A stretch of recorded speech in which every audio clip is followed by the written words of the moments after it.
My people, this matter we are talking about is very serious, and I want you to follow me carefully. The news from Cross River has been hot. Villagers are saying no more to open grazing on their farmland. For a long time now, farmers have been complaining that cattle are eating up their crops, that families are suffering, and that the land they depend on to feed their children is being taken over by roaming herds. But this time around, the story changed.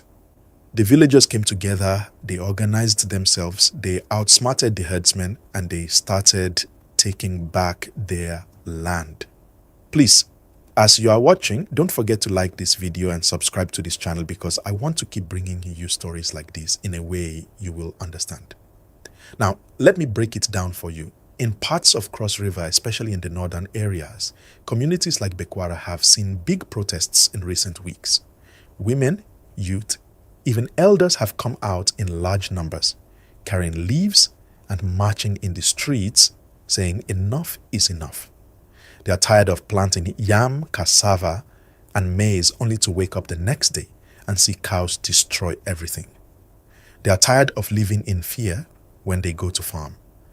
And you know, when women lead protests in villages, it shows the issue has touched the heart of the community. They are demanding peace. They are demanding respect. And they are demanding that their land be protected. Now, the governor of Cross River, Senator Basi Otu, has already spoken. He has said that if land is being disputed, the government may even take it over just to end the crisis. Imagine that, government taking land not to give to one side or the other, but to make sure that violence doesn't continue. That is a strong statement, because it shows the government knows the situation is heating up. My people, this is where it gets interesting, so please like this video and subscribe now so you don't miss more updates like this. But let's talk about why this kind of thing is happening, not just in Cross River, but across Nigeria. You see, Fulani herdsmen are traditionally cattle rearers. They move with their animals looking for green pasture and water. But as the years pass, population is increasing. Farmland is expanding, forests are being cleared, and climate change is drying up parts of the north. So what happens? Cattle are pushed further south in search of grass. And when cattle move south, they enter farmlands, they destroy crops, and tension starts. Farmers get angry because their only source of food and income is at risk. Herders get angry because they feel they have nowhere else to go. And before you know it, small quarrels turn into big clashes. Like this video, my people, and subscribe because I'm explaining it the way you will understand. Now in Cross River, the story is that villagers didn't wait for violence to break out. They started organizing themselves, protesting, and physically reclaiming the land by saying no cattle should pass through anymore. Some even said, if government cannot protect us, we will protect ourselves. That is why people are saying herdsmen were outsmarted, because instead of waiting for destruction, the farmers acted early, united, and made their voices heard. But the truth is, this type of unity is rare and it's powerful. Let's not forget something important. Whenever these clashes happen in other states, it often ends in bloodshed. In Benue, Plateau, and other Middle Belt states, hundreds of lives have been lost in herder-farmer clashes. Villages have been burned, people displaced. So the fact that Cross River villagers are using organized protests instead of direct violence is something the government must pay attention to. If they don't step in quickly, the situation can change anytime. That is why we must always ask, will the government back up the farmers with real enforcement, or will the story end the same way it has ended in other places? Please, don't forget, hit the like button right now and subscribe if you want me to keep giving you this gist in real time. Another point you should think about, this problem is not only about cattle and crops, it is about land ownership and land rights. In many places, land is not clearly marked. There are no strong land documents. So when outsiders come, they can claim land easily and locals have no papers to defend themselves. This lack of land security makes things worse. And you know, when land is at the center of conflict, emotions rise fast. because land means survival.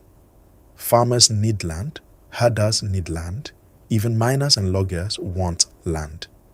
And Cross River, with its forests and fertile ground, is especially hot.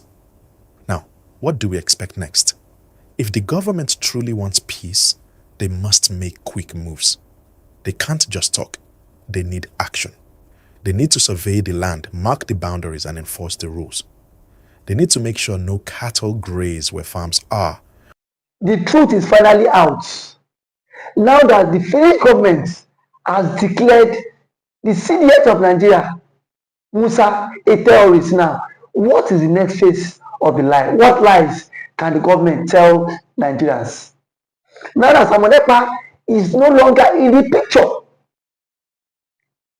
because it has always been pictured that Samonepa is the cause of insurgency in Southeast, and now that insurgency has stopped in Southeast, and now that the Finnish government has vindicated Samonepa, that those sponsoring insecurity and terrorists in the country are those some persons in the military. Now, where would CDS Musa bury his shame? Because a group of people are saying we want to exit the country. Because the Igbos are saying they are tired of the contraption called One Nigeria. That this One Nigeria, it will not work, and then it has not been working. It has been a country full of lies, propaganda, and shame. That has always been how it is from. So I am not surprised that the Finnish government has now come out to say CDS Musa is a terrorist for all the atrocities he has been, for all the atrocities he has committed, in disguise of pretending to keep One Nigeria. And that One Nigeria has caused a whole lot of catastrophe in the country. Just some days ago, a notorious bandit that was declared wanted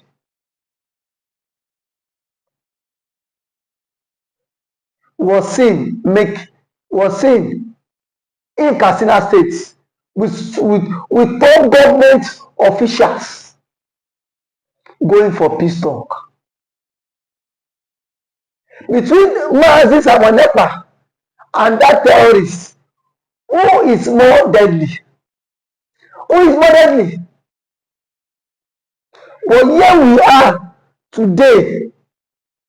Mazi Kanu is still in detention. Kanu is still in detention because of the Igbophobia, of the hate. If Samonepa happens to be from the Fulani extraction, Samonepa would not be a terrorist. I can beat my chest because we've seen Fulani militias that have been given amnesty. We've seen Fulani militias that have been integrated into the society. Now that Finland are waiting to the ICC, Nigeria should immediately hand over CDS Musa for questioning, because the French government have done their own findings too, and they've seen that something is pushing under the ground, that this man has a connection with these Fulanis, has a connection with these bandits, has a connection with these terrorists. So if they are sincere, they should hand over CDS Musa to ICC for questioning. Because now that the French government has done their own conclusion, I've seen that CDS Musa himself is not innocent in this. Nigeria cannot pretend as if they are not aware that CDS Musa has been declared wanted by ICC and the Finnish government. No matter how they tend to die the matter, it is in the social media space. Everybody has seen it that CDS Musa has been declared wanted by ICC and the Finnish government. No matter how the Nigerian government want to die this matter, but they are very quick to declare Samonepa and IPOB a terrorist group. Now that the Finnish government and the ICC has declared CDS Musa a terrorist, why is the story not online? Why is the story not flying online? Because they themselves are also part of people championing insecurity and terrorism in the country. And that is why I say that anybody that speaks against the vision of the country, they will do everything possible to take that person off the hook. They will do everything possible for them to take that person off the hook. That is why I see that Mazi Nnamdi Kanu has been in detention. And the Finnish government, they were so gullible to be used by the Nigerian government. They were just too gullible. Because if they were not gullible, why would a country like Nigeria come to tell you that Samonepa is the one sponsoring insecurity all the way from Finland, and you sit your ass down in Finland and you believe them? But there are some rumors that the envelope also change hand. You know Nigerian story now. You know Nigerian government, that Nigerian government, anything that Nigerian government cannot do to bribe does not exist.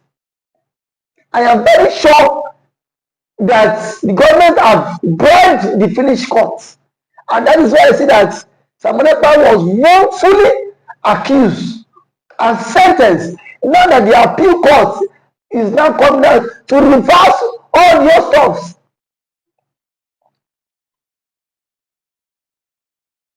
It is now a very clear indication that Samonepa is innocent of all the charges leveled against him, because the Finnish government has come out to indict CDS Musa, saying that CDS Musa is the major financier of insecurity in Nigeria, and it should be tried by ICC, not just local courts. It should be tried by ICC. Enough of all these presents. We know that this one Nigeria, it can never work. No matter how we tend to rub our heads, no matter how we tend to try to patch things up, that one Nigeria cannot work. And that has always been the current state of mind, that one Nigeria would not take us anywhere, and that it will not work. Today, the truth is not coming out. The truth is not coming out. Now, the list of people, ICC will publish names of people sponsoring banditry and sponsoring insecurity in Nigeria. Their names will be published. And when that is published, let's see how CDS Musa would escape it. Let's see how CDS Musa would escape the wrath. They have used kangaroo judgments to sentence Samonepa, but today the truth is not coming out. The truth is not out. That everybody knows the reason why insecurity is still thriving in Nigeria, and it's just because of one person that claims he is protecting the masses, rather than supporting the fight for terrorism. But the question is, how long can we continue to be deceived? How long can we continue to be deceived by the Fulanis? Don't forget that the CDS is a Fulani man. How long can we continue to be deceived by a Fulani man? in our own country. And tomorrow you say that Biafra will not exist. Biafra will exist. No matter how you tend to hold it, Biafra would exist the country. No matter how you tend to keep it, Biafra would exist this country. And I am sure that Mazen Kanu and Mazen Samonepa will come out strong, no matter how they tend to do all this rubbish. They will come out strong. If today is the first time I've come across this channel, please can you like this video, share it, comment for more political discourse. Thank you.